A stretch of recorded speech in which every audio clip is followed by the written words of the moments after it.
ការពីជាង600លានឆ្នាំមុនរាប់លានឆ្នាំមកហើយដែលភពផែនដីរបស់យើងទាំងមូលត្រូវគ្រប់ដណ្ដប់ពេញទៅដោយទឹកកកដែលមានកម្រាស់រហូតដល់ទៅប្រមាណជា3000ម៉ែត្រឯណោះទឹកកកមានកាន់តែច្រើនវាធ្វើឲ្យពន្លឺនិងកម្ដៅព្រះអាទិត្យ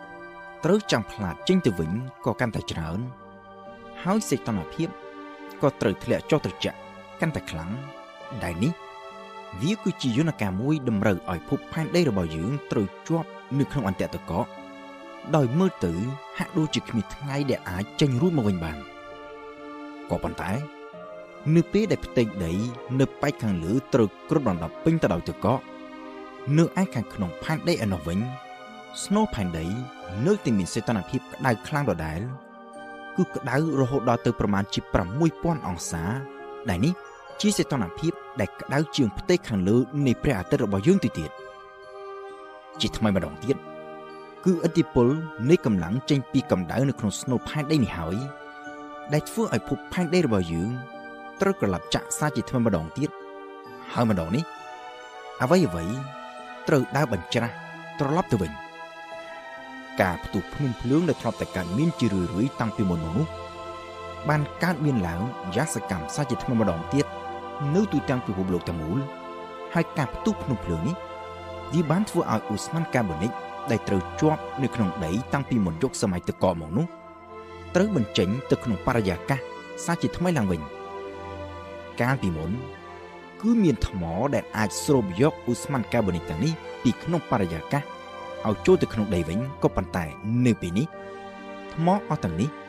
ត្រូវកប់បាត់នៅក្រោមផ្ទាំងទឹកកកអស់ទៅហើយដូច្នេះវាមិនអាចស្រូបយកឧស្ម័នកាបូនិកទៅវិញបានដូចជាកាលពីពេលមុនទៀតនោះទេឧស្ម័នកាបូនិកក៏ត្រូវប្រមូលផ្ដុំគ្នានៅក្នុងបរិយាកាសហើយនៅពេលដែលឧស្ម័នកាបូនិកនៅក្នុងបរិយាកាសមានកាន់តែច្រើនវាអាចទប់កម្ដៅព្រះអាទិត្យបានកាន់តែច្រើនហើយធ្វើឲ្យសីតុណ្ហភាពលើភពផែនដីរបស់យើងចាប់ផ្ដើមមានកំណើនឡើងមកវិញនៅពេលដែលសីតុណ្ហភាពកើនឡើងផ្ទាំងទឹកកកក៏ចាប់ផ្ដើមរលាយ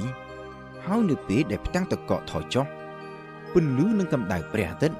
ក៏លែងសូវចាំងផ្លាតចេញទៅវិញដែលជាហេតុធ្វើឲ្យសីតុណ្ហភាពទូទៅលើភពផែនដីកើនឡើងកាន់តែខ្លាំងថែមទៀតបន្តិចម្ដងនៅក្នុងរយៈពេលរាប់លានឆ្នាំក្រោយមកទៀតយន្តការនេះក៏បានធ្វើឲ្យភពផែនដីរបស់យើងមានការវិវត្តត្រឡប់ទៅរកសភាពដើមដូចកាលពីមុនយុគសម័យទឹកកកវិញតាមការពិតទៅភពផែនដីមិនត្រឹមតែវិលត្រឡប់ទៅរកសភាពដើមវិញនោះទេក៏ប៉ុន្តែកម្រិតអុកស៊ីហ្សែននៅក្នុងបរិយាកាសក៏ថែមទាំងបានកើនឡើងយ៉ាងខ្លាំងលើសពីមុនផងដែរនៅក្នុងអំឡុងពេលដែលភពផែនដីត្រូវគ្របដណ្ដប់ដោយផ្ទាំងទឹកកកម៉ូលេគុលទឹកនៅក្នុងផ្ទាំងទឹកកកនេះមានប្រតិកម្មជាមួយនឹងកាំរស្មីព្រះអាទិត្យបង្កើតទៅជាសារធាតុគីមីមួយប្រភេទដែលគេឲ្យឈ្មោះថាទឹកអុកស៊ីហ្សែនឬតាមភាសាបារាំងថាពេរ៉ុកស៊ីតឌីដ្រូហ្សែនប្រតិកម្មនេះចេះតែបន្តកើតមានឡើងនៅពេញក្នុងអំឡុងយុគសម័យទឹកកកដែលមានរយៈពេលដល់ទៅរាប់លានឆ្នាំហើយវាបង្កើតឲ្យមានទឹកអុកស៊ីហ្សែនយ៉ាងច្រើនសន្ធឹកសន្ធាប់ដែលជាប់នៅក្នុងផ្ទាំងទឹកកកនៅពេលដែលផ្ទាំងទឹកកកត្រូវរលាយទឹកអុកស៊ីហ្សែនទាំងនេះក៏ត្រូវបំបែកខ្លួនចេញទៅជាម៉ូលេគុលពីរផ្សេងគ្នាគឺទឹកនិងអុកស៊ីហ្សែនដែលមួយផ្នែកត្រូវបញ្ចេញទៅក្នុងទឹកសមុទ្រហើយមួយផ្នែកទៀតត្រូវបំភាយចេញទៅក្នុងបរិយាកាសហើយដូច្នេះហើយបានជាបរិមាណអុកស៊ីហ្សែននៅលើភពផែនដីក្រោយយុគសម័យទឹកកកនោះត្រូវកើនឡើងយ៉ាងខ្លាំងគឺកើនឡើងទាំងនៅក្នុងទឹកសមុទ្រ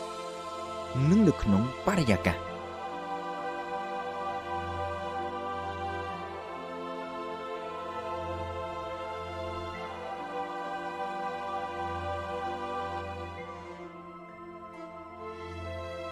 កាលពីមុនពេលដែលភពផែនដីត្រូវគ្របដណ្ដប់ទៅដោយផ្ទាំងទឹកកកជីវិតបានចាប់ផ្ដើមកកើតរួចទៅហើយនៅលើភពផែនដីរបស់យើងគឺជីវិតនៅក្នុងទម្រង់ជាបាក់តេរីកោសិកាទោលនៅក្នុងទឹកសមុទ្រក៏ប៉ុន្តែសំណួរចោទឡើងថាតើបាក់តេរីអស់ទាំងនេះវាអាចនៅរស់រានមានជីវិតដែរឬក៏យ៉ាងណាក្រោយពីវាត្រូវគ្របដណ្ដប់ទៅដោយផ្ទាំងទឹកកក អស់រយៈពេលរាប់លានឆ្នាំកន្លងទៅនេះតាមការពិតទៅគេរកឃើញថាបាក់តេរីដែលមានតាំងពីមុនមកនោះយ៉ាងហោចណាស់ក៏មានមួយផ្នែកដែរដែលនៅបន្តរស់រានមានជីវិតនៅក្រោមផ្ទាំងទឹកកកហើយនៅក្រោយពេលដែលផ្ទាំងទឹកកកនេះរលាយអស់ទៅជាមួយនឹងកម្រិតអុកស៊ីហ្សែនដែលកើនឡើងយ៉ាងខ្លាំងផងនោះជីវិតនៅលើភពផែនដីរបស់យើងនេះបានស្គាល់នូវការរីកលូតលាស់និងវិវត្តយ៉ាងលឿនជាទីបំផុតនៅក្នុងយុគសម័យមួយដែលគេឲ្យឈ្មោះតាមភាសាអង់គ្លេសថា The Cambrian Explosion នៅក្នុងអំឡុងពេលនោះដែលមានរយៈពេលប្រមាណពី70ទៅ80លានឆ្នាំជីវិតនៅលើភពផែនដីរបស់យើងបានវិវត្តពីទម្រង់ជីវិតជាកោសិកាទូលទៅជាទម្រង់ជីវិតពហុកោសិកាដែលជាទម្រង់ជីវិតមានលក្ខណៈកាន់តែជឿនលឿនហើយមានរូបរាងនិងទំហំកាន់តែធំឡើងពីមួយថ្ងៃទៅមួយថ្ងៃរហូតដល់ពេលមួយទឹកសមុទ្រដែលកាលពីមុនមានត្រឹមតែជាបាក់តេរីក៏មានពេញទៅដោយរុក្ខជាតិនិងមច្ឆជាតិទូចធំគ្រប់ប្រភេទទាំងអស់ក៏ប៉ុន្តែនៅក្នុងរយៈពេលរាប់លានឆ្នាំកន្លងទៅនោះជីវិតមានការរីកដុះដាលតែនៅក្នុងទឹកសមុទ្រតែប៉ុណ្ណោះបើគេក្រឡេកមើលទៅលើដីគោកវិញនៅគ្រប់ទីកន្លែងទាំងអស់គឺនៅតែជាទីវាលរហោឋានគ្មានរុក្ខជាតិគ្មានសត្វគ្មានជីវិតអ្វីទាំងអស់ហើយដើមហេតុដ៏ចម្បងបំផុតដែលធ្វើឲ្យជីវិតមិនអាចរីកដុះដាលនៅលើដីគោកបាននៅពេលនោះគឺដោយសារតែវិទ្យុសកម្មនៃកាំរស្មី Ultraviolet ពីព្រះអាទិត្យអ្វីត្រូវប្រែប្រួលក្រោយពីប្រតិកម្មគីមីដ៏សំខាន់មួយបានកើតឡើងនៅក្នុងបរិយាកាសនៅឯរយៈកម្ពស់ប្រមាណជា30ទៅ50គីឡូម៉ែត្រពីលើផ្ទៃភពផែនដីរបស់យើងនៅពេលដែលកម្រិតអុកស៊ីហ្សែននៅក្នុងបរិយាកាសមានការកើនឡើងម៉ូលេគុលអុកស៊ីហ្សែននេះវាមានប្រតិកម្មជាមួយនឹងកាំរស្មី Ultraviolet របស់ព្រះអាទិត្យ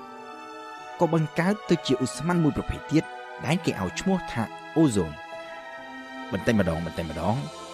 ឧស្ម័នអូโซននេះវាបានប្រមូលផ្ដុំគ្នាទៅជាស្រទាប់កាន់តែក្រាស់ឡើងរហូតដល់ពេលមួយវាមានកម្រាស់ក្រាស់ល្មម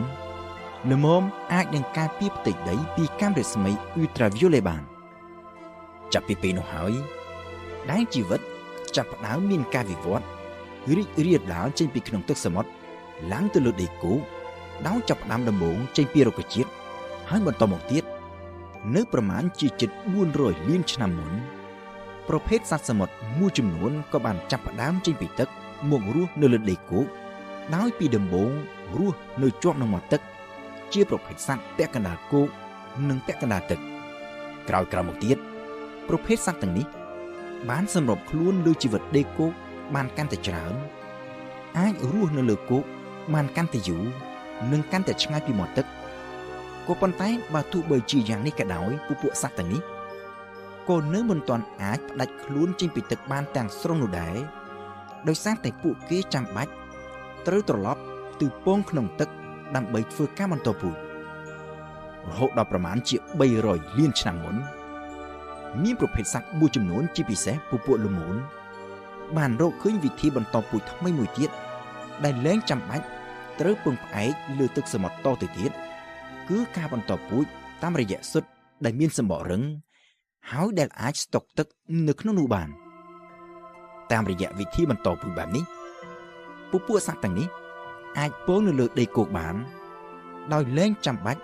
វិលត្រឡប់ទៅពងក្នុងទឹកដោយកាលពីមុនហើយក៏អាចប្រែក្លាយខ្លួនទៅជាសត្វដីគោកដោយកាត់ផ្ដាច់ទាំងស្រុងពីជីវិតនៅក្នុងទឹកសមុទ្រ